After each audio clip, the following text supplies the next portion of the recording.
దూమకొండ ప్రభుత్వ హాస్పిటల్ ఉన్నటువంటి వెంకటేశ్వర గారు ఏవైతే ఉన్నారో సూపరింటెండెంట్ గారు సార్ వాయిస్ తీసుకుందామని దగ్గరికి వెళ్తే అసలు మేము వాయిస్ ఇవ్వము, మాకు సంబంధం అని చెప్పేసి సార్ చెప్పడం జరిగింది. కాకపోతే ఒకసారి ఒక మాట ఏమనంటే ఆ రికార్డ్ ఎవరైతే ఏ నర్స్ రాశారు వారు వెళ్ళి ఒకసారి వారితో మాట్లాడి ఏ విధంగా ఎంబీఎస్ రాశారో కనుక్కోమని చెప్పారు. సో మన పక్కన సిస్టర్గా ఉన్నారు, వెళ్ళి తెలుసుకుందాం.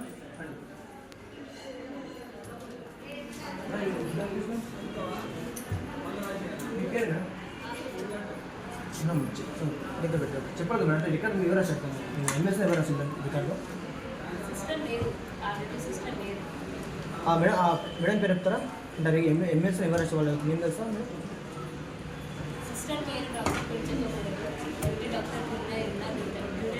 ఓకే మేడం, కాల్ చేయండి మేడం ఒకసారి. కాల్ చేయండి మేడం.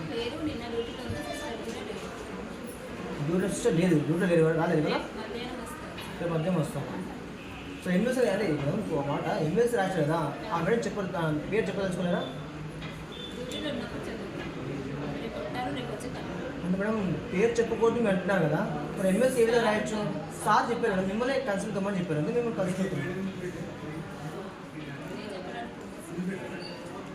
అంటే చెప్పడానికి ఉండదు. కానీ ఇక్కడ ఎంఎస్ రాయొచ్చు మేడం వల్ల ఒక 45 days తర్వాత ఎంఎస్ రాయొచ్చు మేడం.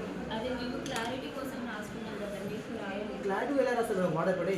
ఫిబ్రవరి 15వ తారీఖు యాక్సిడెంట్ జరిగితే మార్చి 27 అడిగింది మార్నింగ్ 26 తారీఖు కానిస్టేబుల్ వస్తే కూడా ఎంఎస్ లేదు. ఈరోజు 27వ తారీఖు యాక్చువల్ 11 o'clock వచ్చి చూస్తే ఎంఎస్ పేరు ఉంది కదా, మీరే చూపించారు అవునా కదా? ఎందుకు రాశారు? అదే ఎందుకు రాశారు అంటే అవుతుంది అబ్బాయి కదా ఇలాంటి ఎంఎస్ ఇవ్వలేదు, సిహెచ్సి ఇవ్వలేదు.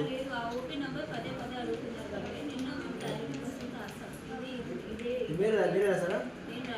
ఎంత ఒప్పుకుంటారు, మీరు ఒప్పుకుంటారు, మేమే రాసామన్నారు కదా, ఎక్కడ పోతుంది? ఇద్దరు ఉన్నారు బిడ్డలు సో ఇద్దరు ఉంటే రాశారు. ఓకే అలా రాయించుకుంటున్నాం.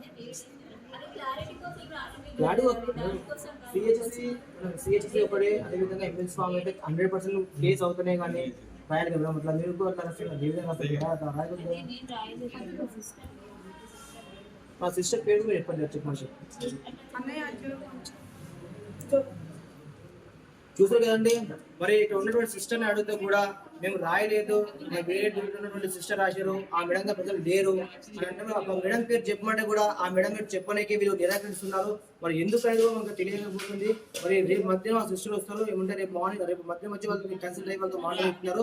సో ఎంఎస్ 45 days తర్వాత ఎంఎస్ రికార్డులో ఉంది. సో ఎందుకు ఉన్నది కూడా చర్చనీయంగా మారుతుంది. కాబట్టి దోమకొండ హాస్పిటల్లో పై అధికారులు ఎవరైతే ఉన్నారో వెంటనే స్పందించేసి దోమకొండ హాస్పిటల్లో సో ఏం జరుగుతుంది, డాక్టర్లు ఎలా వర్క్ చేస్తున్నారు ఏంటనేది, పేషెంట్స్ ఏ విధంగా చూస్తున్నారు, ఈ ఎంఎల్సీ 45 days తర్వాత రాయడం ఏంది, ఈ వెనకాల ఉన్నటువంటి కథ అనేది మొత్తం తెలుసుకోవాలని పేషి కామారెడ్డి జిల్లా దోమకొండ మండల కేంద్రంలోని మరి గత నెల జరిగినటువంటి యాక్సిడెంట్ ఏదైతే ఉందో ఫిబ్రవరి 15వ తారీఖు రోజున సంగమేశ్వర ఊరు చివరన ఒక టాటా ఏసీ అదేవిధంగా ఒక ట్రాక్టర్ 2 ఢీ కొట్టడంతో దోమకొండ గ్రామానికి చెందినటువంటి వ్యక్తి అప్పుడైన కిరణ్ దోమకొండ హాస్పిటల్ తరలించడం జరిగింది. ఒక హాస్పిటల్ తరలించిన తర్వాత అబ్బాయికి కూడా ట్రీట్మెంట్ చేశారు. మరి ట్రీట్మెంట్ చేసిన తర్వాత ఎంఎస్ ఫామ్ అనేది ఆ వ్యక్తికి ఇవ్వలేని చెప్పేసి వ్యక్తి ఈరోజు మా మీడియాకు వచ్చి చెప్పడంతో ఈరోజు హాస్పిటల్కి వచ్చి చెక్ చేయక ఎంఎల్సీ అని రిజిస్టర్లో క్లియర్గా ఉంది. అసలు ఆ రోజు రాత్రి యాక్సిడెంట్ అయిన తర్వాత ఏం జరిగిందో మన మధ్యలో అప్పుడైన కిరణ్ ఉన్నారు, ఒకసారి ఆ వ్యక్తిని అడిగి తెలుసుకుందాం. చెప్పిన కిరణ్ గారు అసలు రాత్రి అసలు ఏం జరిగింది? ఆ రోజు రాత్రి నేను లోడ్ వేసుకొని అది దించేసి వస్తున్నాక నేను నా రోడ్లో నేను ఉన్నాను. నా రోడ్లో ఉన్నాక అతను గట్టి ఎదురుగా వచ్చినప్పుడు ఆయన డ్రింక్ చేసినట్టు బాగా అసలు నాకు కూడా అప్పుడు తెలియదు. అటు ఇటు ట్రాక్టర్ మారుతున్నాక నేను రోడ్డు కింద ఎక్కడ యాక్సిడెంట్? సంగమేశ్వర చివరిలో ఎల్లమ్మ గుడి దాటినాక అక్కడ దాటినాక గుద్దినాక నేను ఆడికైనా దీనాక ఇక వేరే వాళ్ళు మా వాళ్ళు వచ్చారు ఆయన గుద్దగా వచ్చుడుగానే ఇక నన్ను హాస్పిటల్ పోలీసులు వచ్చారు. ఏ హాస్పిటల్ తీసుకెళ్ళారు? Government hospital Domakonda. అక్కడ తీసుకురాగానే వీళ్ళు లోపల తీసుకుపోయి ట్రీట్మెంట్ చేసారు. రిపోర్ట్లో రాసుకున్నారు. దాంట్లో ట్రీట్మెంట్ చేసేటప్పుడు వాళ్ళు మీకు అడిగారా యాక్సిడెంట్ అయిందా లేకపోతే మేడం మీరు అంటారా? యాక్సిడెంట్ అయిందని చెప్పారు. మీరు ఏమని చెప్పారు? మీరు ట్రాక్టర్ గుద్దిందని చెప్పి యాక్సిడెంట్ అయిందని చెప్పినాక ఆ తర్వాత వాళ్ళు ట్రీట్మెంట్ చేశాక నార్మల్గా వెళ్ళిపోయి కేసు పెట్టాలని నేను కేసు పెడతామని అన్నాను. మళ్ళీ ఇంకోసారి రిపీట్ చేయండి కేసు. మళ్ళీ మేము కేసు పెట్టాలని మేము చెప్పేసాం. అంటే వాళ్ళు అడిగారు డాక్టర్ వాళ్ళు వాళ్ళు అడిగారు ఏమని అడిగారు వాళ్ళు? కేసు పెట్టడం ఏంటి అని అడిగారు. అడిగినాక ఆ రోజు కేసు పెట్టమని కేసు పెట్టమన్నా కానీ అంత రూపాయి వీళ్ళు డాక్టర్ వాళ్ళు రాలేదు. డాక్టర్ వచ్చి మేము ఒక 6 days ఆగినామాట. వాళ్ళు ఏదైనా ట్రీట్మెంట్ మేము హాస్పిటల్ వెళ్ళాలి, ప్రైవేట్ హాస్పిటల్కి వెళ్ళాం. ప్రైవేట్ హాస్పిటల్ చేయించుకున్నారు, గవర్నమెంట్ హాస్పిటల్ రాలేదు మీరు? రాలేదు. ప్రైవేట్ హాస్పిటల్కి చూపించుకున్నాం. ఇక్కడ అయిపోయింది అనేసి ఎక్స్రేస్ అవి తీసుకోవాలనేసి అక్కడికి వెళ్ళాం.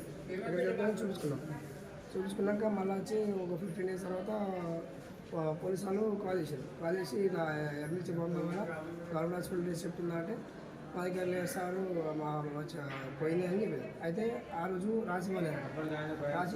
రిసిప్ట్ రాసినాక నా రికార్డులో రాసుకోండి నార్మల్గా పేరు ఇట్లా పేరు చేసేసి రాసుకోండి. ఆ రోజు మేము వెళ్ళిపోయాం. మళ్ళా తర్వాత నిన్న సార్ వాళ్ళు తీసుకొచ్చి ఇక్కడ మరి ఎమ్మెల్సీ ఫామ్ ఏ సార్ తీసుకొచ్చినాము? ఆ సార్ పేరు అంత తెలియదు. అంటే గవర్నమెంట్ అధికారులు పోలీసు తీసుకొచ్చి ఇక్కడ మా ఎమ్మెల్సీ ఫామ్ గురించి వస్తే దాంట్లో ఎమ్మెల్సీ అని లేదు. దానిపైన ఓన్లీ నేమ్ ఉంది. ఓకేనా? అంటే మీకైతే యాక్సిడెంట్ అయిందన్నమాట మీరు చెప్పారు, కేసు పెడతామన్నమాట మీరు చెప్పారు. కాంపౌండ్ కూడా చెప్పారు. ఓకే, అది ఉన్నటువంటి డాక్టర్లు ఏమంటున్నాడు కిరణ్ గారు, మీరు కేసు పెడతామని చెప్పలేండి. ఫస్ట్ కేసు పెడతామని మీరు అనలేరంటే ఒకటి, నాకు ఇది సెల్ఫ్గా మాత్రం యాక్సిడెంట్ అయిందని చెప్పేసి మీరు అన్నంట, ఇది వాస్తవం కాదా? అవును, సెల్ఫ్ కాదు, యాక్సిడెంట్ అయిందని చెప్పారు. కేసు పెడతామని వాళ్ళు చెప్పినాం. అంటే కేసు పెడతామని సకల్లా వాళ్ళు రాలేదు. వాళ్ళు 6 days తర్వాత వచ్చారు, అప్పుడు కేసు నమోదు చేశారు. Okay done. మరో విషయంగా వస్తే మరి నిన్న వచ్చారు కదా మీరు, పోలీసు రికార్డు మీరు వచ్చారు కదా, వస్తే నిన్న రికార్డులో ఉందా ఎమ్మెల్సీ అని? ఎమ్మెల్సీ లేదు. నిన్న ఏ టైంకి వచ్చాడు అంతదా? 11 ఉదయమా? చూసారు కదండి, మన మధ్యలో యాక్సిడెంట్ ఒక బాధితుడు మన మధ్యలో ఉన్నాడు. తను జరిగినటువంటి సంఘటన ఏదైతే ఉందో ఆ ట్రీట్మెంట్ జరిగినటువంటి సందర్భంలో ఏం జరిగింది, దాని తర్వాత ప్రైవేట్ హాస్పిటల్ చూపించుకున్నాడంట. దాని తర్వాత మళ్ళీ పోలీస్ స్టేషన్ నుంచి తనకు ఫోన్ రావడం వల్ల మళ్ళీ పిఎస్కి వెళ్ళడం, పోలీసు అధికారులు సంప్రదిస్తే ఎమ్మెల్సీ ఫామ్ కన్ఫర్మ్గా మాకు కావాలని, అంటే కేసు క్లోజ్ చేయాలన్నా కానీ కేసు కావాలన్నా కానీ మాకు ఎమ్మెల్సీ ఫామ్ కావాలి అని అధికారులు చెప్పడంతో ఈ వ్యక్తి వస్తే తనకు స్పందించలేకపోయారు. అదేవిధంగా నిన్న సుమారు ఉదయం 11 గంటలకు ఒక కానిస్టేబుల్ అదేవిధంగా ఈ యొక్క అబ్రమైన కిరణ్ ఇద్దరు వస్తే కూడా నా రికార్డులో ఎమ్మెల్సీ ఫామ్ అనేది ఏదిగో లేదు. కానీ ఈరోజు మార్చి 27 తారీఖు ఈరోజు ఉదయం 11 గంటల ప్రాంతంలో చూసుకున్నట్టయితే ఆ రికార్డులో ఎమ్మెల్సీ ఫామ్ అనేది క్లియర్గా మెన్షన్ చేసింది. ఇంకో రికార్డులో అయితే అసలు ఎమ్మెల్సీ లేదు. అంటే దీని వెనకాల ఉన్నటువంటి కుట్ర అనేది ఏంది, దీని వెనకాల అసలు ఎందుకు, అంటే నిన్నటి వరకు ఒక పోలీస్ అధికారి వస్తే కూడా ఎమ్మెల్సీ లేదు, కానీ ఈరోజు ఎమ్మెల్సీ ఉండడానికి కారణం ఏంటి? సుమారు వచ్చేసి ఫిబ్రవరి 15 తారీఖు నుంచి మార్చి 15 అంటే నెల అవుతుంది. దాని తర్వాత సుమారు 40-45 డేస్ కంటే ఎక్కువనే అవుతుంది. కాబట్టి ఈ 45 డేస్ నుంచి ఎమ్మెల్సీ లేనటువంటి సంఘటనను ఈ రోజు మాత్రం ఎమ్మెల్సీ క్లియర్గా రికార్డులో ఉంది. మరి అదేనంటే మన మధ్యలో ఉన్నటువంటి సూపరింటెండెంట్ గారు ఉన్నారు, సూపరింటెండెంట్ వెంకటేశ్వర సార్ అడిగి తెలుసుకోవాలి.